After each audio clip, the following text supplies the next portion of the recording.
Bago tayo magsimula, comment nyo naman kung saan lugar kayo nakikinig para malaman ko kung saan umaabot ang kwentong kakatakutan na itin.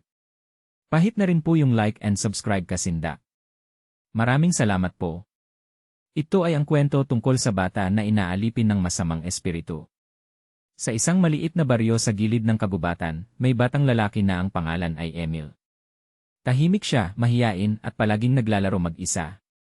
Ngunit isang gabi, nagsimula siyang magsalita ng mga salitang hindi alam ng kanyang mga magulang. Habang kumakain sila ng hapunan, bigla siyang tumingin sa kanyang ina at nagsabi ng malamig na boses. "Hindi ako si Emil." Nagulat ang kanyang ama.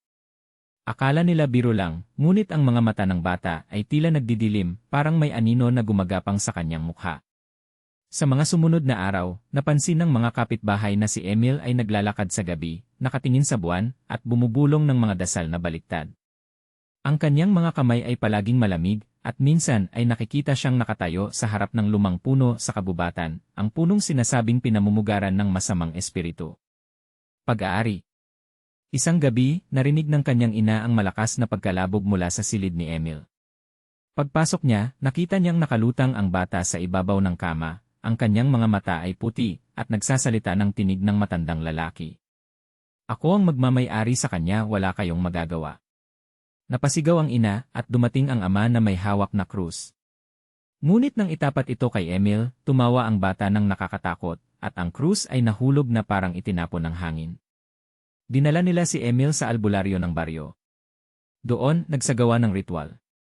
Habang binubuhusan ng banal na tubig, nagsisigaw ang bata, nagwawala, at ang kanyang tinig ay nagiging dalawa, isang bata at isang matanda. "Lumabas ka," sigaw ng albularyo. "Hindi niyo ako mapapalayas, siya ay akin na," tugon ng espiritu. Huling sandali.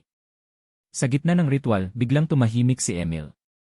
Ang kanyang katawan ay nanginig, at mula sa kanyang bibig ay lumabas ang maitim na usok na parang anino. Ang espiritu ay sumigaw ng huling beses bago tuluyang naglaho. Ngunit nang matapos ang lahat, si Emil ay nakatingin pa rin ng malamig. Dahan-dahan siyang umiti, at sa boses na hindi kanya, bumulong. "Hindi pa tapos, babalik ako."